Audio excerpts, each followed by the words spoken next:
ఎలా ఉంటారు వాళ్ళ ప్రకృతిని అదే విషయంలో స్వామి మహారాజు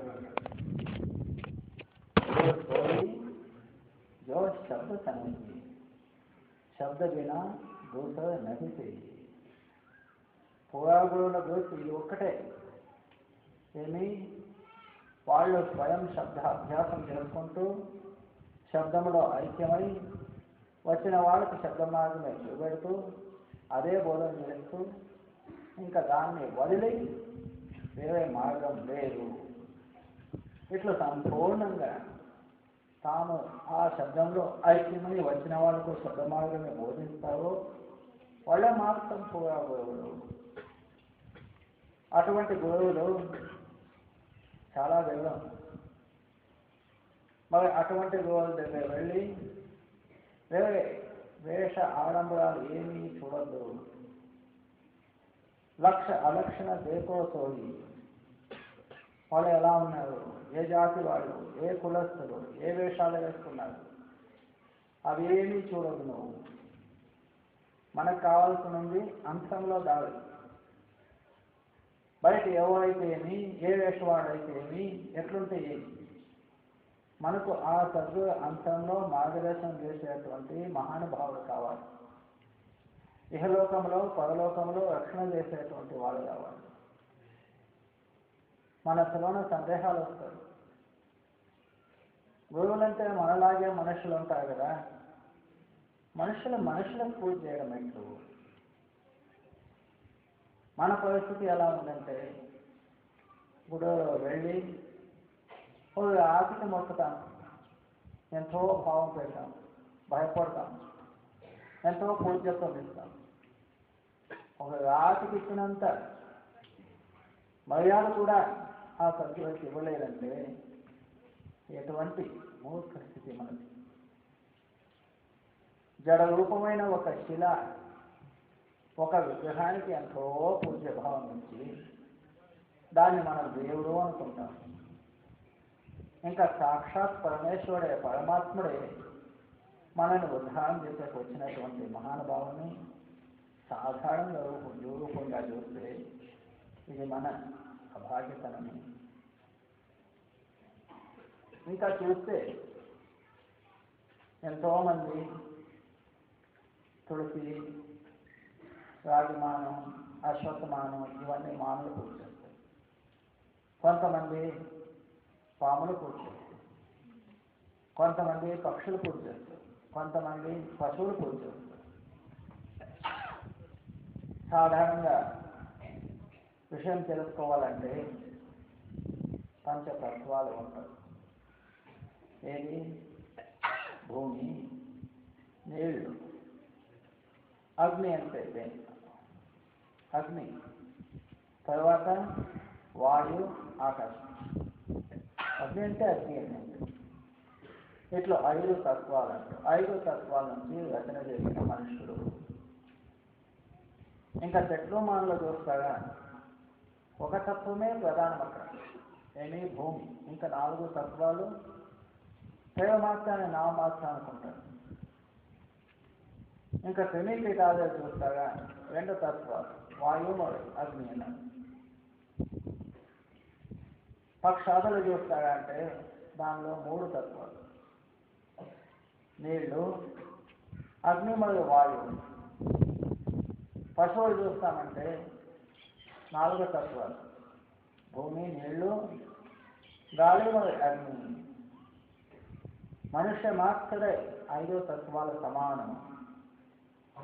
మిగతా జీవరాశులు కూడా 5 తత్వాలు ఉన్నవేనండి, కానీ అల్ప మాత్రం వేరే తత్వాలు ఉండి ప్రధానంగా 1, 2, 3, 4 ఉంటాయి. మనుషులో 5 తత్వాలు సమానంగా ఉంటాయి. ఇట్లున్నప్పుడు 5 తత్వాలను చేయబడిన మనిషి ఒక తత్వం 2, 3 తత్వాలతో 4 తత్వాలతో చేయబడిన చెట్లు కానీ, క్రిమికీటాదులు కానీ, పక్షులు కానీ, పశువులు కానీ మనం పూజ చేస్తే మనం పైన పడేదానికంటే కింద పోతాం. ఎట్లుండే పరిస్థితి అంటే మనం అనుకుంటాము పూజ చేస్తూ నేను పైనకు పోతాను, లేదు పైనకు పోము. ఇది నరదేహం 84 లక్షల జీవరాశుల్లో అతి శ్రేష్టమైనది. మనం ఇంకా కింద ఉన్న యోగులు జీవరాశిని పూజ చేసుకుంటే మనం ఎట్లా ఉద్ధారమైన సాధ్యం? సాధారణంగా ఆలోచన చేస్తే తెలుస్తుంది. ఇంకా మనిషికి పూజ చేయాలంటే ఇప్పుడు సాంసింగ్ మహారాజుగా ఉదాహరణ, మంచి ఉదాహరణ ఇస్తుంది. చాలా సరళమైన ఉదాహరణ. మనుషులోనే చాలా తేడా ఉంది. గురువులు సంతులు మనలాగే మనుషుల మాదిరి కనిపించవచ్చు, కానీ వాళ్ళ విశేషం ఏంటంటే వాళ్ళలోన పరమాత్మని ఐక్యత్వం ఉంది. వాళ్ళు పరమాత్మతో కనెక్షన్ ఉంటుంది. మనకు ఆ కనెక్షన్ తప్పిపోయింది. ఒక రూమ్లో 10 రేడియోలు ఉండాలేమో. ఆ రేడియోలో పక్కన బ్యాటరీలు ఉండాలి అనుకోండి. ఆ బ్యాటరీకి రేడియోకి కనెక్షన్ లేదంటే దానిలో సమాచారాలు ఏమీ రావు. అక్కడే బ్యాటరీలు ఉన్నా కానీ రేడియో ఉన్నా కానీ ఒకటి కనెక్షన్ లేదంటే అక్కడ ఏమీ సమాచారాలు లేక ఆ రేడియోలో ఉన్న సంగీతాలు ఏమీ రావు, వినిపించు.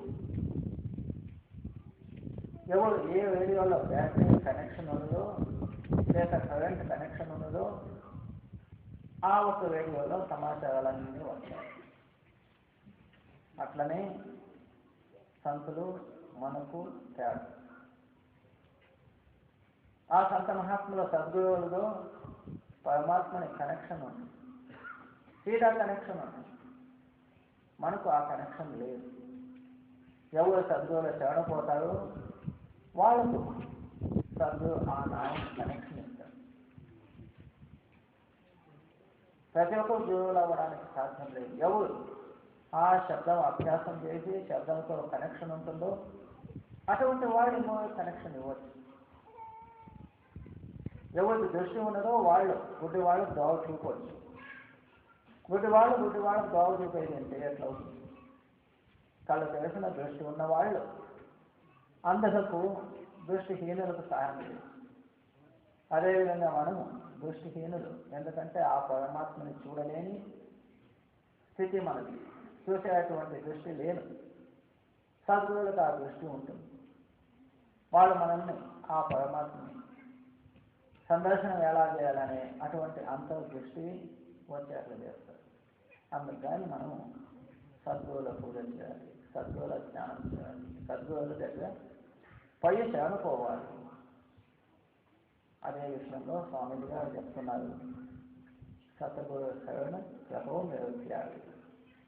ఏ ప్రేమి జనలాగా మీరు సద్గురువుల దగ్గర తప్పకుండా సద్గురువుల సమాగంలో పోండి, సద్గురువుల శరణ పోండి. ఎందుకు పోవాలి? సద్గురువుల శరణ పోయేదానికి లాభమేమి? కర్మ జగాత సుఖాలి. మన తలమైన కర్మరూపమైన భావం మోసుకుంటూ వెళ్ళాము. ప్రయాణము మహా కఠినము, అతిశయమైన భావం, మోయలేని భావము, పర్వతాకారం అయిపోయింది. మనమేమో అనుకుంటున్నాము ఆ కర్మ బాధలు జన్మాదులు చేసిన పోయి. అది జగాత్ అంటారు, ఒక ట్యాక్స్. ఎంతో అప్పు చేసి పెట్టేశాను, ఇప్పుడు వడ్డీ మీద వడ్డీ, చక్రవడ్డీ అంటారు. ఎంతో వడ్డీ వేస్తారు. ఇది అప్పు చేసుకున్న ఆ మాట మనం కట్టలేక అది పేరుపోయింది, పర్వతాకారం. ఇప్పుడు ఆ ట్రాక్ పోవాలంటే, ఆ క్రమం పోవాలంటే మన ప్రయత్నం ఎప్పటికీ చేయలేదు. ఇది ఒకటే మార్గమని సద్గురుల చాడపోవడము, సద్గురుల కృపతో మన కర్మాలు అన్నీ పెంచిపోవాలి. కర్మరూపమైన ట్యాక్స్ చుక్కాయి అంతా చుక్కాయిపోవాలి, అక్కడ దగ్గర తెగిపోవాలి. అందుకని మనం సద్గురు దగ్గరపోవడం. అటువంటి శ్రేష్టమైన శరణత్వ భావం కావాలి. మహాత్ములు అంటారు,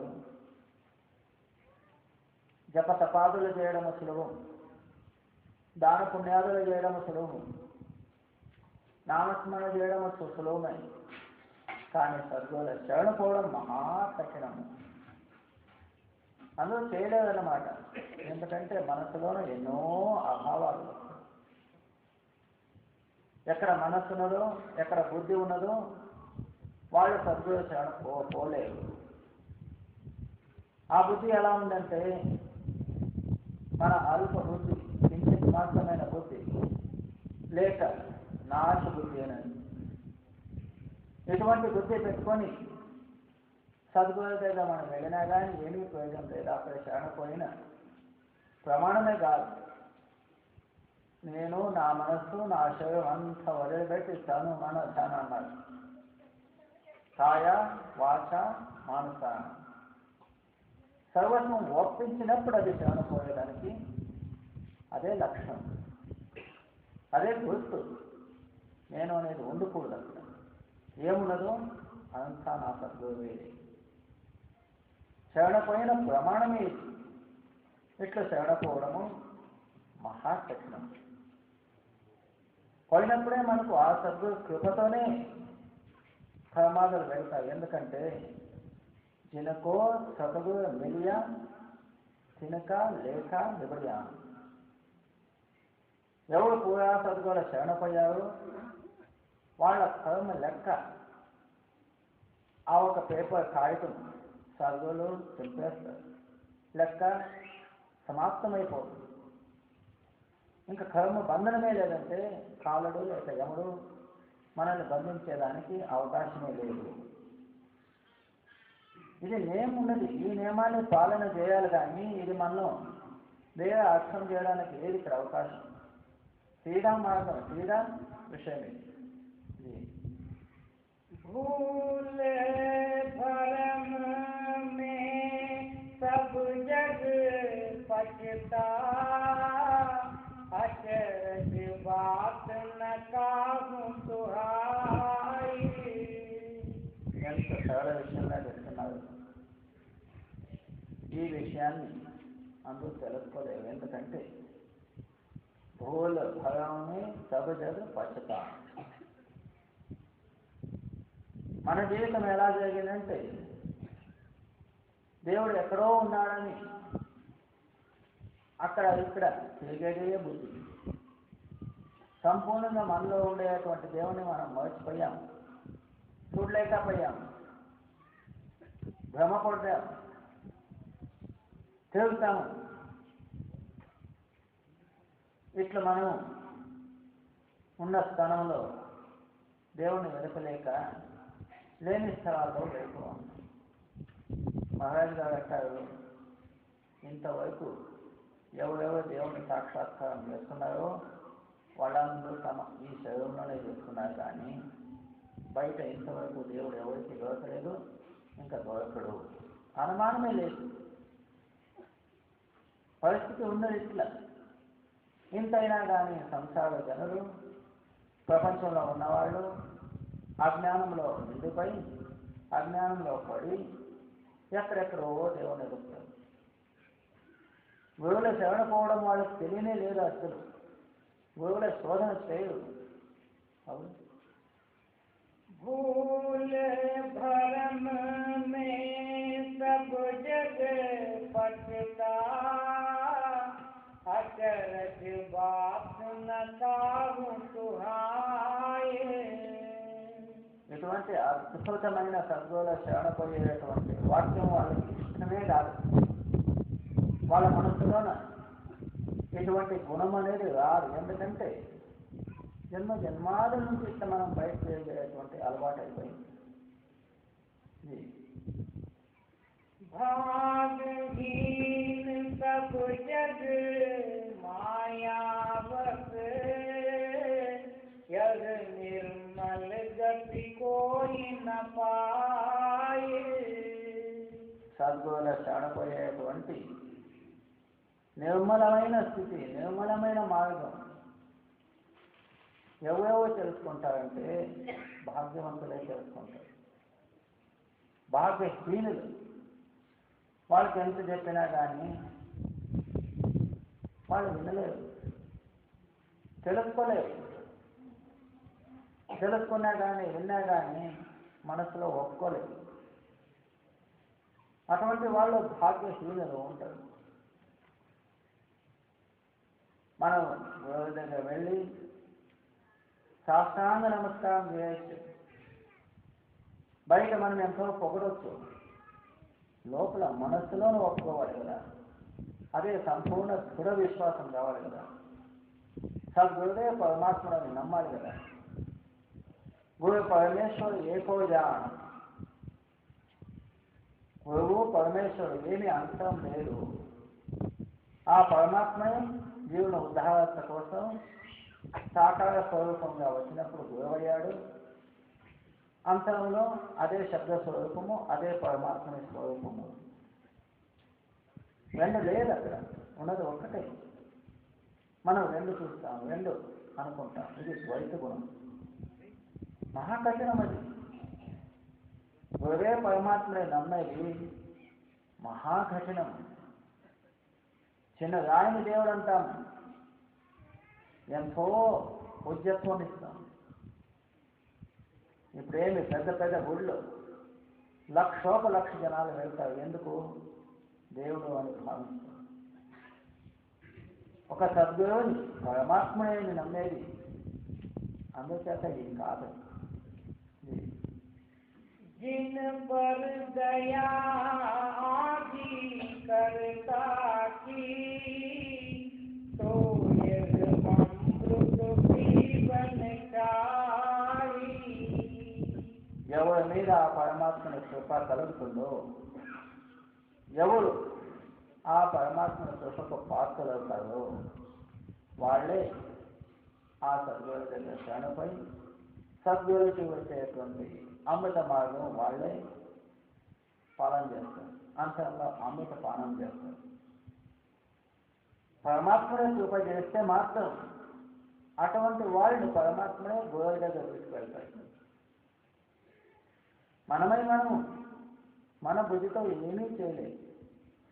పరమాత్మని కృప కలిగినప్పుడు పూరా గురువులు దొరుకుతారు. కర్మ హోవే సతగురు ఎలా ఎన్నో జన్మాదుల భాగ్యం ఉంటేనే గురువులు దొరికేది. వెనుకరమే పాయాన జాయ. కర్మ లేదు, మన అదృష్టం లేదు, పుణ్యం లేదు, పరమాత్మ కృప లేదంటే పక్కింట్లో ఉన్నా కానీ ఆ గుర్తు గురువులకు గుర్తు పరిచయం కాబోదు. ఎవరి మీద పరమాత్మను కృప అంటే వాళ్ళే ఆ గురువుల సందర్శనం చేస్తారు, గురువుల మార్గాన్ని పాలన చేస్తారు.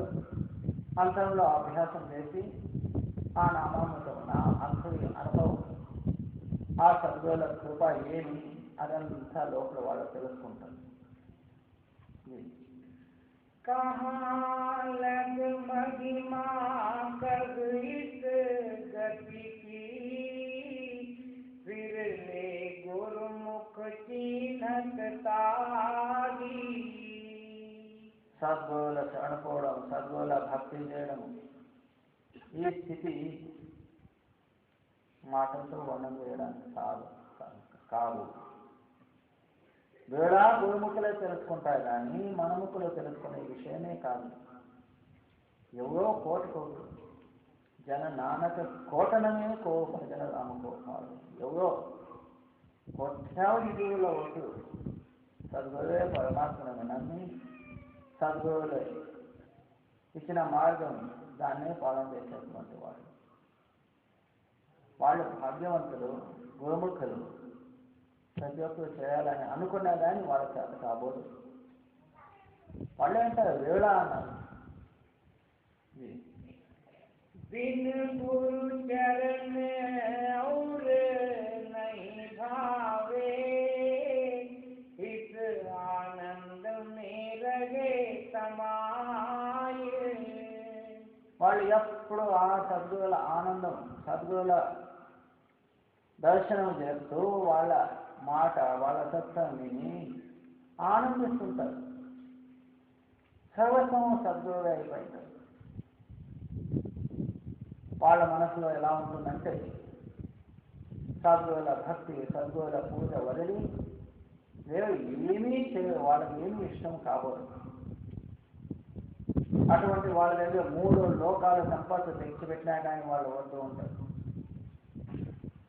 ఏమీ దేవుడు లేదు, దేవతలు లేదు, అన్య పూజలు లేదు. పూజ చేస్తాయంటే సద్గురు పూజని, భక్తి చేస్తాయంటే సద్గురు భక్తిని, ధ్యానం చేస్తాయంటే సద్గురు ధ్యానమే, మాట మాట్లాడతాయంటే సద్గురుల మాటే. వేరే మాట ఉండదు, వేరే చింత ఉండదు, వేరే ధ్యానం లేదు, వేరే భక్తి లేదు. వాళ్ళు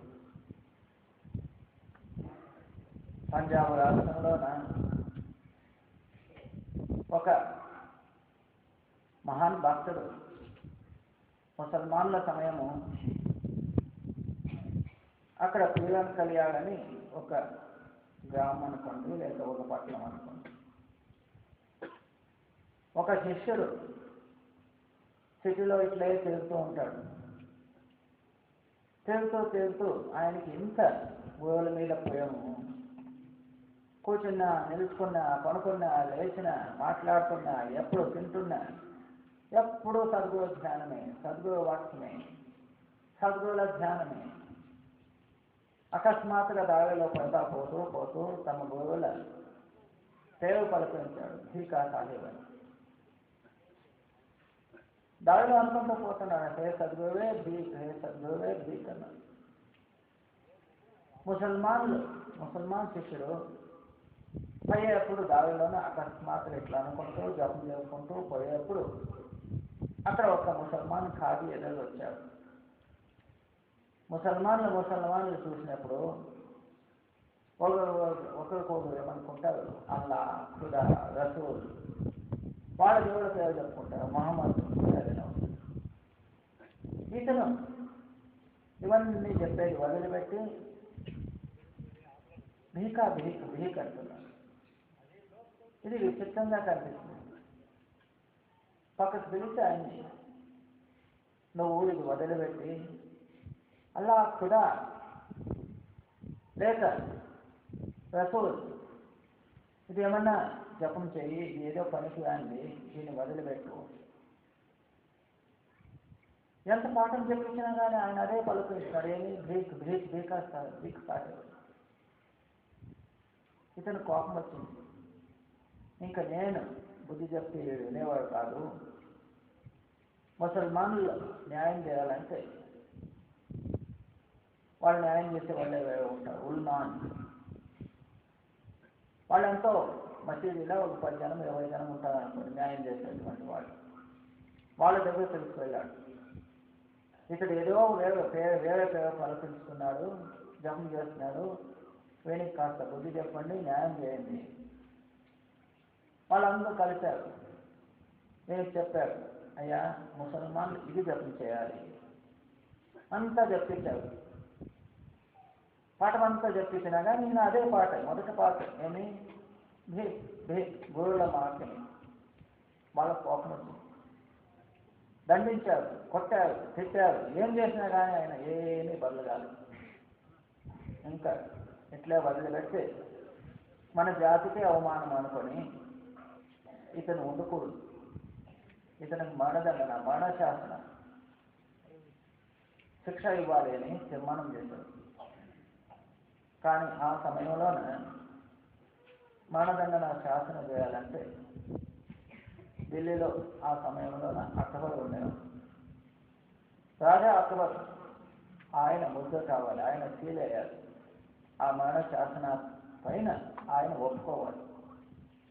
అట్లనే ఈయన మరణ శాసనం అంతా దండం ప్రతి ఒక్కటి పేపర్ మీద రాసి ఆయన రాజు సీల్ కోసము దాన్ని అక్కడ పంపించారు.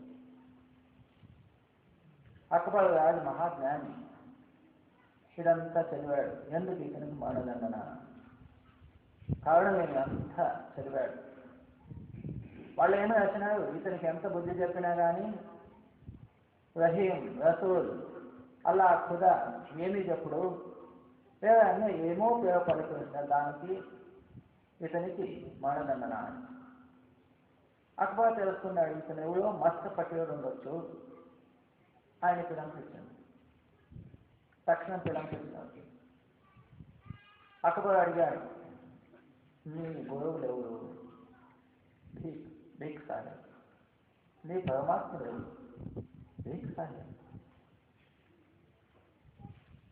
ఆ సమయంలో వర్షం లేక క్షామమైంది. ప్రజలందరూ ఆకాశంలో చూస్తున్నారు, వానలు లేవు.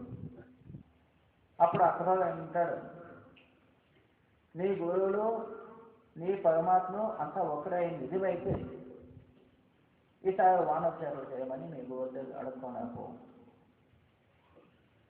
అలాగే స్వామి, మరి ఎప్పుడొస్తావు వాపసు? రేపు లేదు మన్నారు.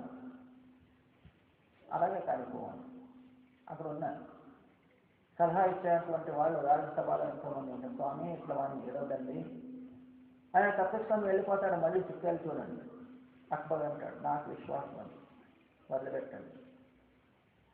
పై ఫ్రీగా తాను తన ఇంటికి పై ధ్యానం చేస్తూ కూర్చున్నాడు. హే ప్రభు, నీ ఇచ్చ, నాకు ఇటువంటి పరిస్థితి వచ్చింది, నీ ఇచ్చ ఎట్లుంటే అట్లా కానీ.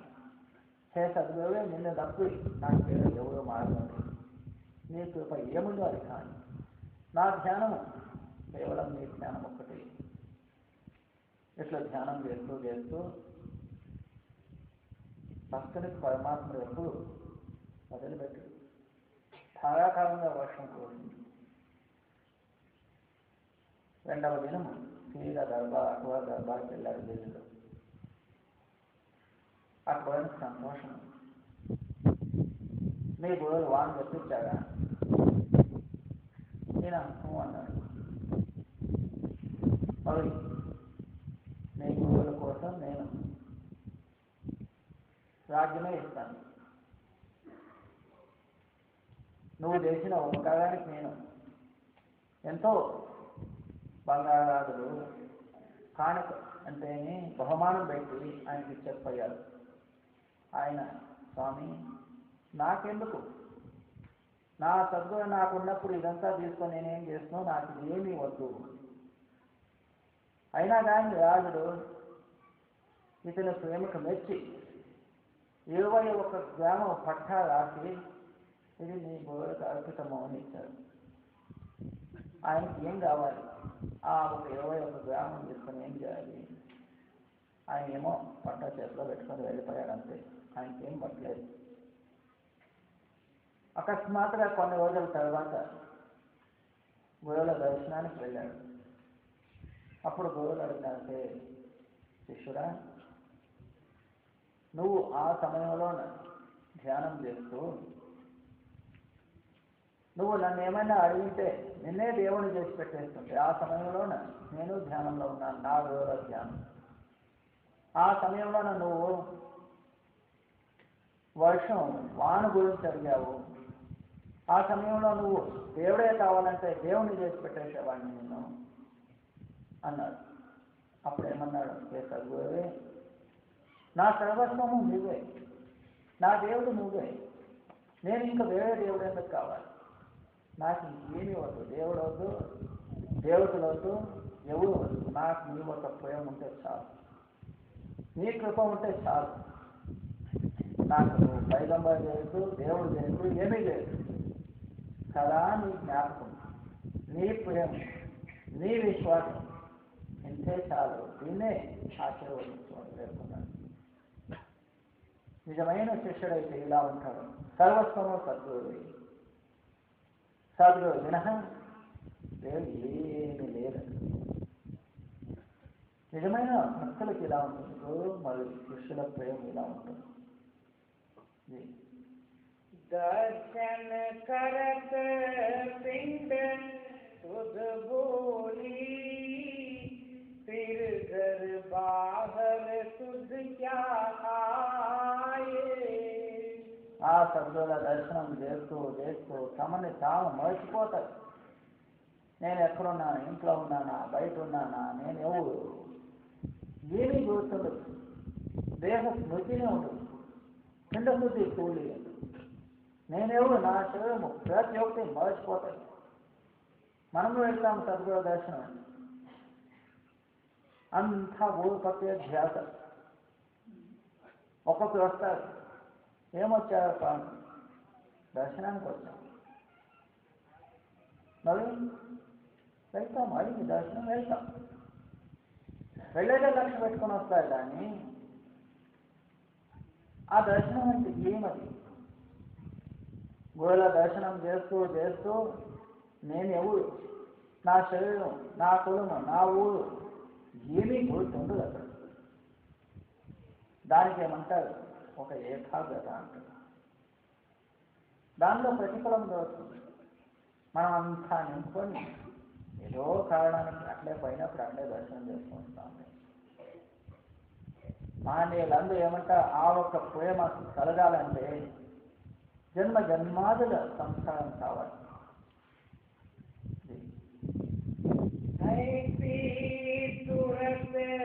प्रेम रंग भीनी तिनके गति क्या कहूँ सुनाए.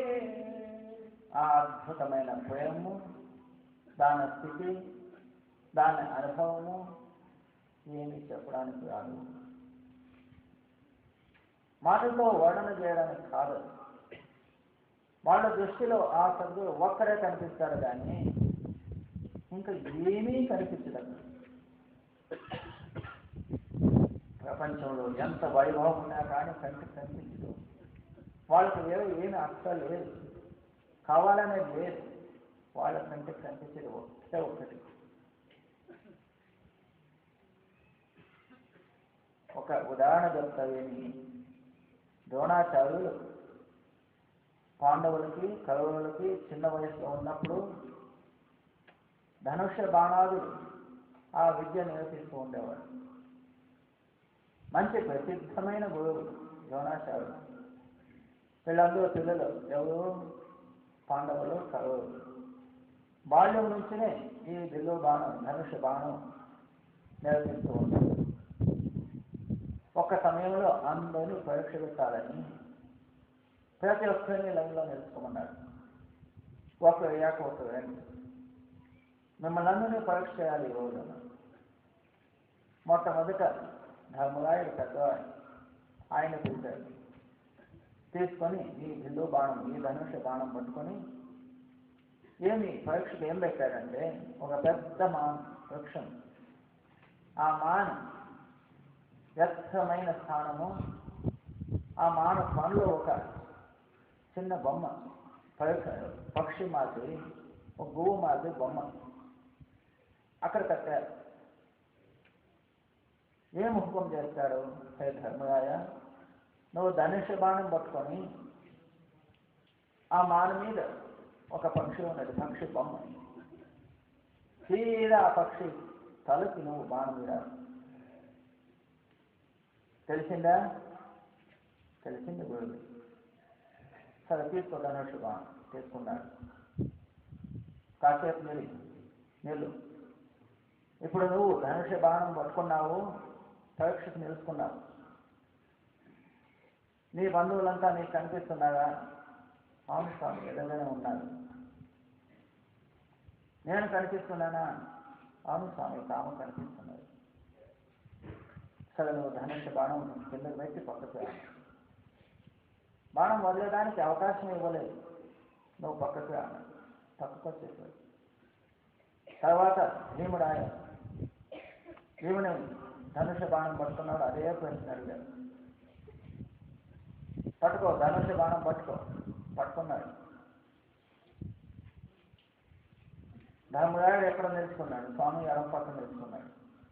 అర్జునుడు ఎక్కడ నిలుచుకున్నాడు? ఇటు పక్కన నిలుచుకున్నాడు. ధనుష్య బాణం కింద పెట్టి పక్కగా. తర్వాత దుర్యోధన అయింది. ఇట్లా అందరినీ పరీక్ష చేస్తూ పోయారు. వాళ్ళు పరీక్ష ఎవరు పాస్ కాదు, అందరూ ధనుష్య బాణం కింద పెట్టేయండి.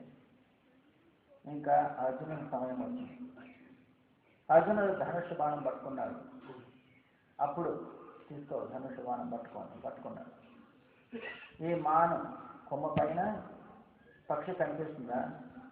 ఆ పక్షి తలకు నువ్వు సీదా బిల్లు బాణం అక్కడ బాణం పోవాలి. అలాగే స్వామి తదేక చిత్తంతో ఆ ఒక అర్జునుడు ధనుష బాణం పట్టుకున్నాడు. అప్పుడు గురువులు పరీక్ష చేస్తున్నారు. అయ్యా అర్జున, నీకు ధర్మరాయుడు ఎక్కడ ఉన్నాడు కనిపిస్తున్నాడా? లేదు స్వామి. నేను ఎక్కడ నిలబడినాను కనిపిస్తున్నానా? లేదు స్వామి. ఈ మానవ నీకు కనిపిస్తుందా? లేదు స్వామి. అందరూ నవ్వుతారు, ఎటువంటి గుడ్డివాడా ఏమి. కొమ్మలు కనిపిస్తున్నావా? లేదు స్వామి. నీకు పక్షి కనిపిస్తుందా? లేదు స్వామి. ప్రతి ఒక్కరు నవ్వుతూ ఉన్నారు, అర్జునుని అపహాస్యం చేస్తున్నారు. మరి నీకు ఏమీ కనిపించలేదు అంటారు కదా, ఏం కనిపిస్తుంది? కేవలం పక్షి తల మాత్రం కనిపిస్తుంది స్వామి. సరే తీరా బిల్లు బాణం ప్రయోగం చేయి అన్నాడు, హుకుం చెప్పాడు. చెప్పిన తక్షణమే బిల్లు బాణం ప్రయోగం చేసిన తక్షణమే ఆ బాణం తీరా వెళ్ళి ఆ పక్షి తల పడగొట్టింది.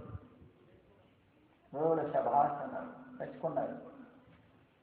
అంటే ఆయన ఏకాగ్రచిత్తుడు. ఏమి పక్కలో ఉండేటువంటి చుట్టాలు, పురుగులు, చెట్లు, మాన్లు అంతా కనిపిస్తూ చూస్తూ ఉంటే వాళ్ళు బిల్లు బాణం పరీక్షలో పాస్ అయ్యేది నిజమా? కాదు. అందుకనే గురువులు మీరు పట్టుకురండి అన్నారు. ఇంత పరీక్షలో అర్జునుడు ఒక్కరే పాస్ అయ్యాడు. అంటే ఏమి ఆయన దృష్టిలోన గురువులు ఏం చెప్పినాడో అది ఒక్కటే ఉంది, అక్కడిక్కడ చూసి అట్లున్న వాళ్ళు పరీక్షలో పాస్ అవుతారు. మన దృష్టి ఎక్కడెక్కడో పెట్టుకొని సద్గురుల దర్శనం చేస్తామనండి, ఎక్కడ దర్శనం ఏమీ లేదు, ఏమీ లేదు. పోవాలి, రావాలి అంతే. ఆ ఏకాగ్ర చిత్తులు కావాలి కదా, ఒక్కటే మనసు కావాలి కదా. ఇటువంటి ద్వయం అందరూ చేయలేరు, తెలుసుకోలేరు, వాళ్ళ చేత కాదు.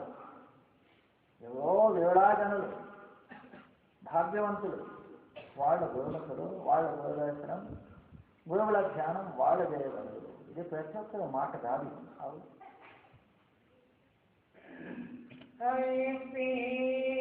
सूरत प्रेम रंग भीनी तिनकी गति क्या कहूँ सुनाए. ఆ ప్రేమ రూపమైన వన్నెలోన మునిగిపోయారు. లోపల బయట ఆ సద్గురులే, అదే జ్ఞాపకం, అదే జ్ఞానం. వాళ్ళ గతి, వాళ్ళ పరిస్థితి ఎవరు తెలుసుకోలేరు, సాధారణ మనుషులు తెలుసుకోలేరు. योग वैराग ज्ञान सब रूखे यग रस उनमें दिखे न ताये. ఆ ఒక ధ్యానము, ఆనందం ఎలా ఉందంటే ఎవరు ఆ ఆనంద పరవశులైతారు, ఆ సద్గురుల శరణపోయారు, వాళ్ళు ఏమి జపం చేయరు, తపము తపస్సు, యోగ వైరాగ్యం, జప తపాదులు, పూజ పాఠాదులు ఏమీ పనికిరావు, అవి ఏమీ వీళ్ళకి నచ్చు. ఎవరికి అటువంటి ప్రేమ సంపాదించిన వారు వేరే మాటలు, మంత్రాలు, జప తపాదులు, వైరాగ్యము, జ్ఞానము ఏమీ వాళ్ళకి ఆవశ్యకత లేదు. వాళ్ళకి ఆవశ్యకత ఒకటే, ఒక సద్గురువే. ప్రతి ఒక్కటి నిస్సారమైన శ్రీకాంతి ఏమి పనికిరానివి, అసారమైనవి. సత్యమైన ప్రేమలో ఉండేటువంటి రసము దీంట్లో లేదు. वडभागी कोई बिरला प्रेमी तिन यह न्यामत मिली अधिकाये. మహారాజు గారు అంటారు, వాళ్ళు వడభాగి, మహాభాగ్యశాలి పురుషులు. ఈ జీవితంలో భాగ్యశాలి అంటే వాళ్ళు ఎవరు? అతి ఉత్తమమైన పదార్థాన్ని ఆ సద్గురుల శరణపోయేటువంటి స్థితి వాళ్ళే ప్రాప్తి చేసుకుంటారు. పుణ్యవంతులు, భాగ్యవంతులు, వేళాజనులు. మిగతా మనలాంటి వాళ్ళు ఇదే పైన పైన భక్తి చేయడము, పైన పైన మాట్లాడేది, లోపల ప్రపంచమే నింపుకొని ఎవడా పుణ్యవంతులు, భాగ్యవంతులు ఆ ఉత్తమమైన, అతి ఉత్తమమైన ఆ ప్రేమ సంపాదన చేస్తారు. సద్గురు ప్రేమ, దానికి సమానం వేరే యోగ ఏమీ లేదన్న. వేరే ఏమీ చేసే అక్కలేదు, వేరే ఏమీ చేయదు కూడా. राधा स्वामी कहते सुनाई, यह आरत कोई गुरुमुख गाये. చివరికి అదే వాక్యం చెప్తారు, కోయి గురుముఖ గావి. ఇటువంటి సద్గురుల ఆరతి, సద్గురుల ప్రేమ, సద్గురుల పూజ ఏమేనండి. అటువంటి ఉత్తమైన మార్గం ఎవరు పట్టుకుంటారంటే ఎవరో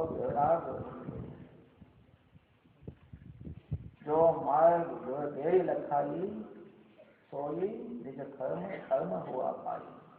అదే స్వామిజీ గారు అంటారు. సద్గురు ఏ మార్గం చూపెట్టారో అదే కర్మము, ధర్మము, మంచిది, ప్రతి ఒక్కటి అదేనే. మంత్రములో గురువాక్యం, వేరే మంత్రం అనేది లేదు. సద్గురు చెప్పించిన మంత్రమే మహామంత్రం, సద్గురుల వాక్యమే మహామంత్రం, మూల మంత్రమే. ధ్యానములో సద్గురు, ధ్యానం చేయాలంటే సద్గురు ధ్యానం. ధ్యానములో గురుమూర్తి, ఆ గురు స్వరూపమే ధ్యానం, ఇంకా వేరే ధ్యానం అనేది ఉండదు. పూజామూలం గురు పదానం, గురువుల పాదమే పూజకు యోగ్యం. ముక్తి మూలం గురు కృప, ముక్తి కావాలంటే గురు కృప. వేరే పూజ లేదు, వేరే కర్మాలు లేదు, వేరే ఏమి లేదు. ఆ సద్గురు ఏ మార్గం చూపెట్టాడో అదే నిజమైన ధర్మము, అదే ధర్మము, అదే విశ్వాసం. ఇటువంటి ప్రేమ ఎవరో ఎవరా గురుముఖులు, భాగ్యవంతులు వాళ్ళే సంపాదన చేయగలరు. అట్లా చేస్తే మాత్రం భక్తి అనేది సాఫల్యమవుతుంది. లేదంటే పైన పైన చేసిన భక్తి కోటి జన్మాద, బాబాజీ గారు అన్నారు, కోటి జన్మం చేసినా కానీ ఏమీ పనికిరాదు. మన మనసు ఎలా ఉండదో, మన భావం ఎలా ఉండదో అలాగే మనకు ప్రతిఫలం దొరుకుతుంది. బయట మనం ఏదైనా పనులు బయట పైన పైన చేస్తే ఆ పనులు సఫలం కాదని. ఇంకా గురుభక్తిలో మనము అశ్రద్ధ చేస్తే అక్కడ అది భక్తి సాగుతుందంటే సాగదు. ఎందుకంటే శ్రద్ధ, భక్తి, విశ్వాసం కావాలి. అవును. राधा स्वामी कहते सुनाई, यह आरत कोई गुरुमुख गाये. राधा